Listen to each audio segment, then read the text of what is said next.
The Toronto Raptors pick up a win on the eve of the NBA trade deadline. Yes, this team could look a whole lot different at 3:01 p.m. Eastern Time tomorrow on February 8th. In this one, I'm going to be talking about the Raptors' latest win over the Hornets, and then I'm going to be telling you what we could expect over the next 24 hours or less than 24 hours as the trade deadline will officially hit at 3 p.m. Eastern on Thursday, February 8th. If y'all could do yourself a favor, please hit a like on the video. It helps us a ton. And also, please subscribe to the channel for more Raptors content just like this. So it looked like the Raptors were going to out-tank the Hornets, if that is at all possible. It did not look like the Raptors were going to win this game. I mean, their effort was not good in the first half. Charlotte coming out strong, 36-27. Darko was very upset.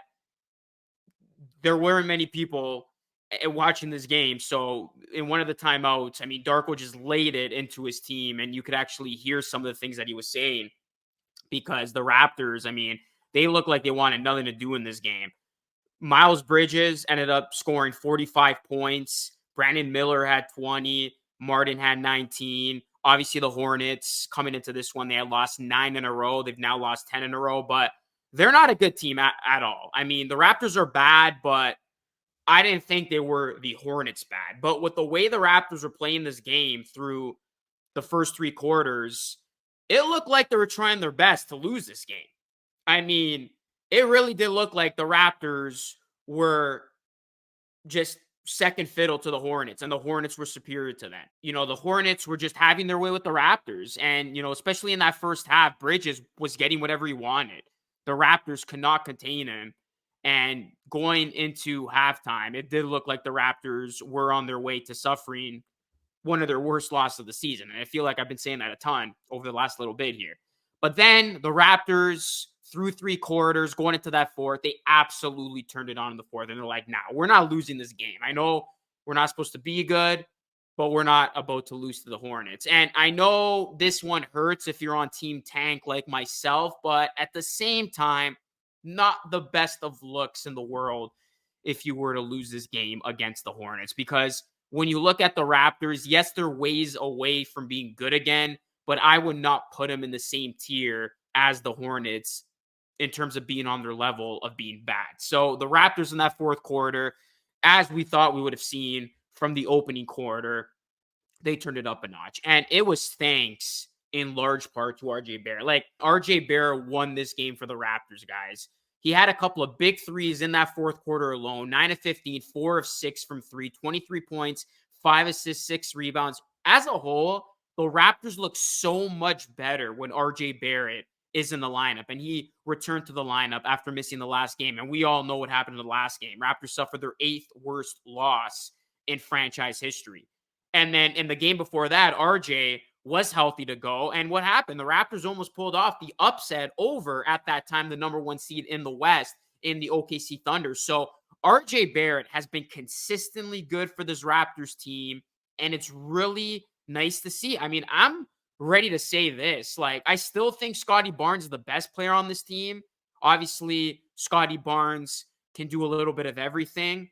18 points, 5 assists, 4 rebounds, 6 of 4 from the field. Did struggle with this 3. And by the way, congratulations to Scottie Barnes. He is an NBA All-Star. He was announced as an injury replacement the other day. So Scottie Barnes will be in the All-Star game next Sunday, which is great news for him, the Raptors, and fans everywhere.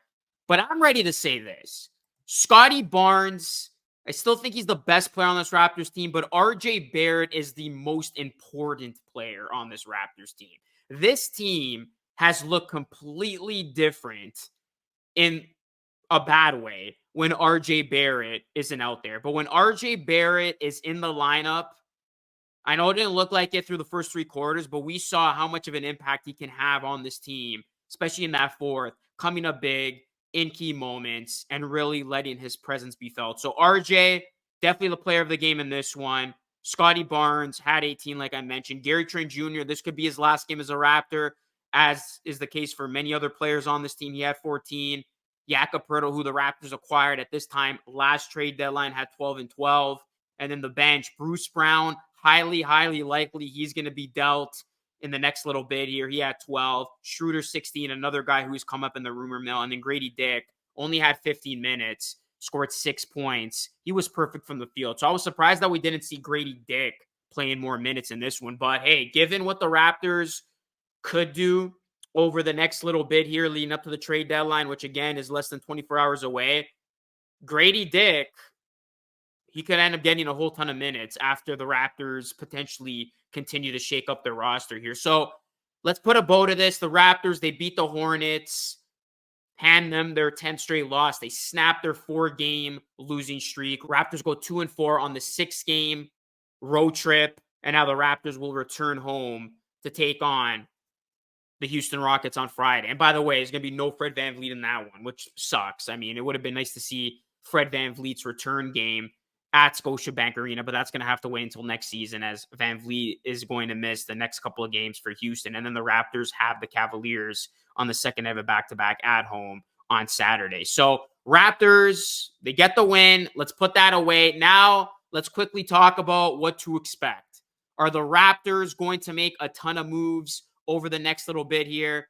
Now we wait and see if they will, in fact, do just that. The Raptors, I think it's safe to say, anybody not named Quickly, Barrett, Barnes, I'll even throw Dick's name into the equation because I don't think the Raptors are going to move on from him.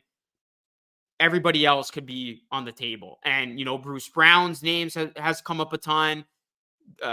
Dennis Schroeder's name has come up recently. Gary Trent Jr. obviously has had some buzz around him. Boucher, we didn't see him again in this one.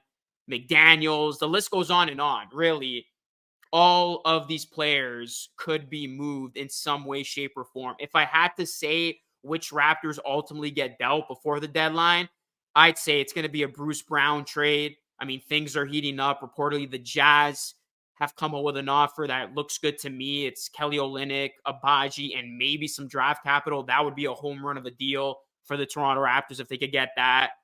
And I do think Boucher will get moved somehow. I mean, he hasn't played. He's fallen out of the rotation. Maybe the Raptors can find him a home. And then, we could see Schroeder be moved, Trent Jr. be moved as well. Basically, the Raptors could go out there and try to trade all these guys if they really wanted to completely blow this thing up. So we will see what happens, guys. But should be interesting. I mean, I'd be shocked if nothing happens.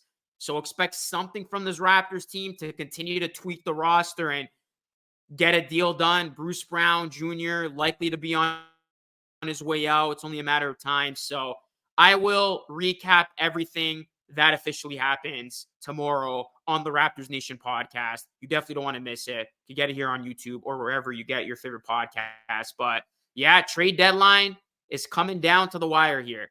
We are less than a day away from the trade deadline officially coming up. And we will see if the Raptors make even more moves. Obviously, they did most of their heavy lifting, or all of their heavy lifting, really, in trading OG and Siakam. Now it's about what else will this team do to continue to reconstruct this roster. Because clearly, it's not about the season. It is about the future. So let's see if the Raptors continue to offload pieces and get future assets in return. That is it for me. It's Lucas signing off, guys. Thank you so much for watching. Until next time, stay safe.